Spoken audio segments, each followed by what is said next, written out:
speaking Yiddish. You be speaking Yiddish. You be speaking Yiddish. You be speaking Yiddish. You be speaking Yiddish. You be speaking Yiddish. You be speaking Yiddish. You be speaking Yiddish. You be speaking Shalom. Shalom. This is Daniel Ben Yaakov, and today I just want to spend a few minutes to help some of those who lack understanding in regards to what biblical Hebrew is, what modern Hebrew is, and what Yiddish is. Because there's been quite a few people who make a false claim, and that the biblical Hebrew that we study is Yiddish, or it's based on the Yiddish language. That's the furthest thing from the truth. Within 5 minutes, a person can go online and get to the bottom of this. It's very simple. Basically, those who claim to be in the truth are simply displaying a whole lot of ignorance when it comes to this topic. And it's usually those who scoff against others who study biblical Hebrew. All right, so let's see here. We're at Google Translate. All one would have to do is go here, detect language. Notice you have Hebrew here, and then over here you have Yiddish. So if Hebrew is Yiddish, first of all, they shouldn't be listed as separate languages. Second, the words should be the same, because we've been accused of speaking Yiddish. Now, Google Translate is based on modern Hebrew. Okay, modern Hebrew is written without vowel points. All right, and it's kind of similar to comparing Old English and modern English, whereas the biblical Hebrew would be the Old English and the modern Hebrew would be the New English. So if we were to type the word peace, because I'm going to use words that many of you know, so peace. Okay, now in Hebrew it would be shalom. See that? That's shalom. Now, how would one say peace in Yiddish? See, this is Frieden or Prieden. It's a different word. So the modern Hebrew isn't even reflecting Yiddish here. Let's back up a bit. The Yiddish language uses Aramaic block script, and maybe this has confused some people. It's no difference than me typing this. For example, if I write the word shalom, right? This is a Hebrew word, shalom, but I'm using an English script, right? I'm typing with English characters, but I'm typing Hebrew. All right, so what Yiddish does is it uses Hebrew or Aramaic block script to type a European language. All right, that's all it's doing.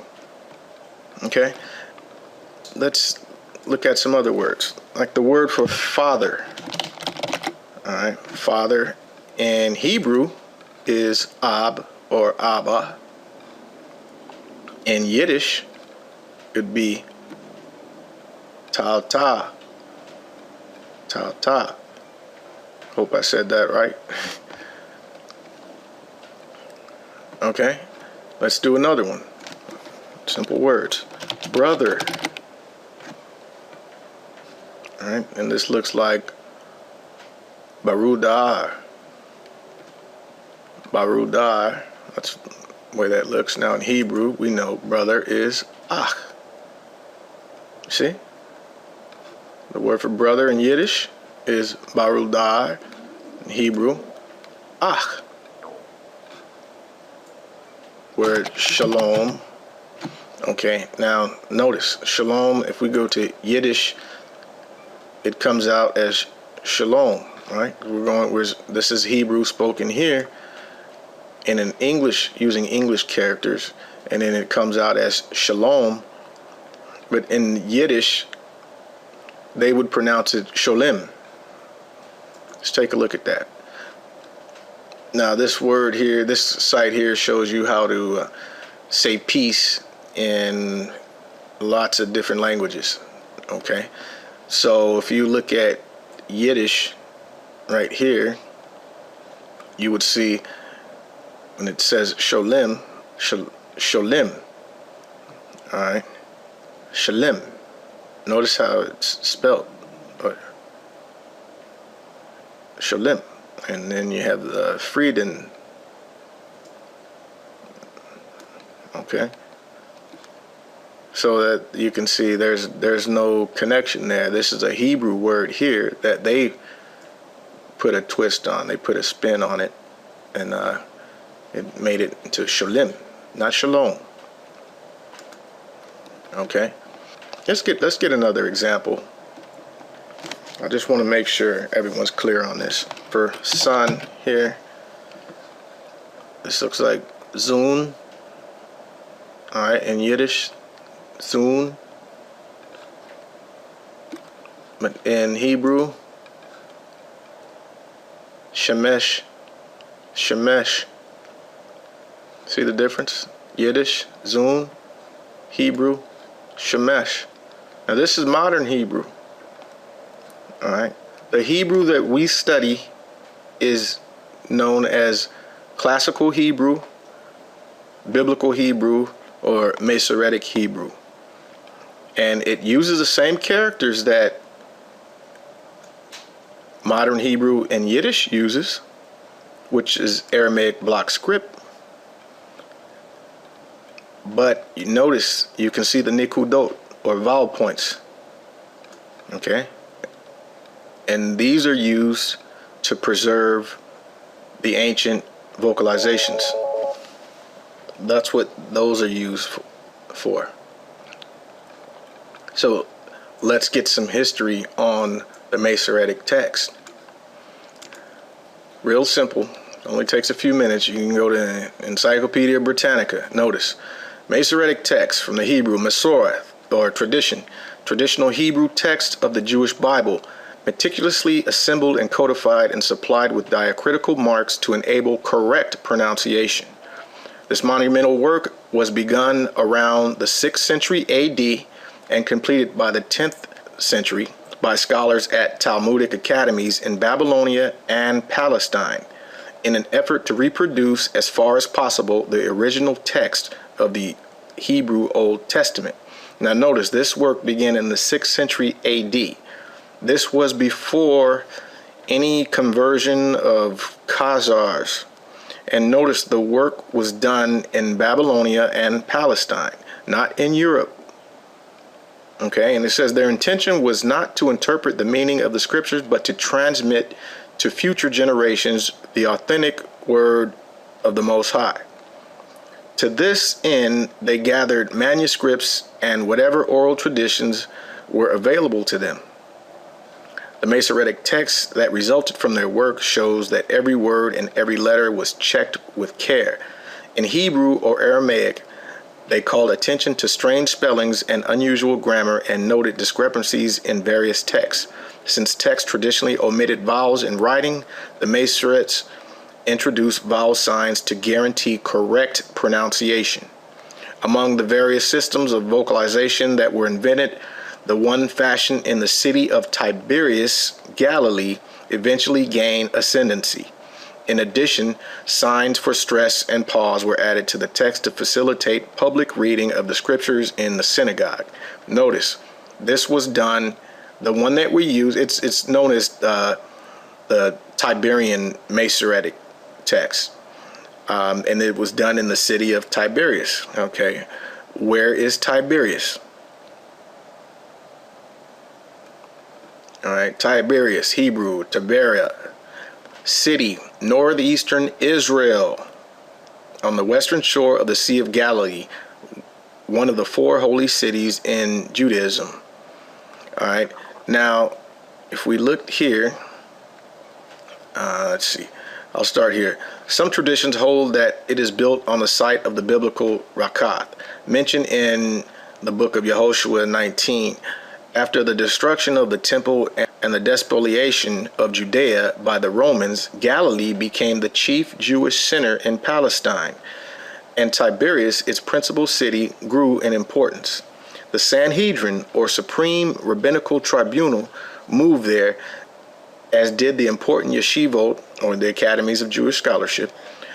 Much of the compilation of the Mishnah was done there, 3rd century. Notice this was before the rise of Christianity.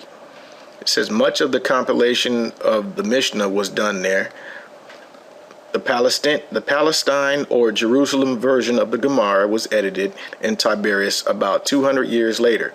Both are parts of the Talmud. Now, you can see that these things, this work was done right where everything else was done, where the oral law was preserved, right along with the vocalizations of the text. And all this was done under the authority of the Sanhedrin, or Supreme Rabbinical Tribunal. Now let's get some more information on vocalization.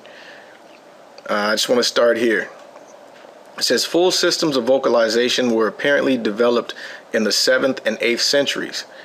We know of 3 main systems. The Tiberian, which is still used today, that's what we use. Okay, that's our Masoretic text that we have, from which your English translations came from. So it says the Tiberian, which is still used today, in which most of the signs are written below the letters. The Palestinian, which was apparently created in southern Eretz Israel.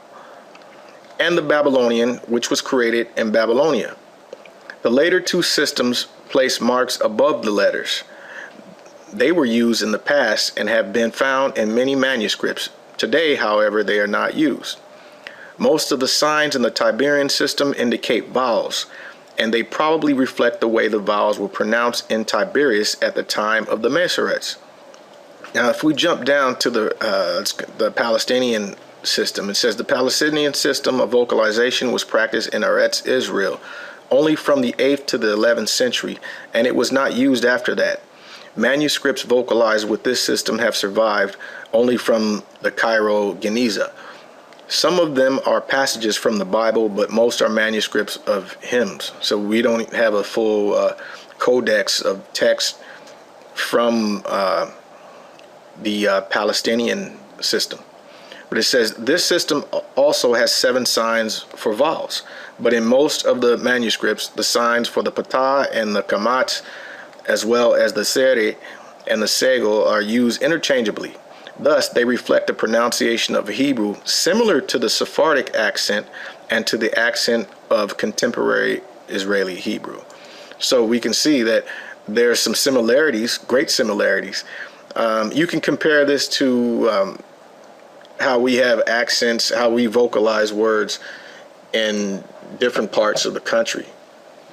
For example, like if you're from Boston, you might call a car a car. Or, if you're down south, you might pronounce your words different as well. Some people say mother, some people say mother, some people say brother, some people say brother.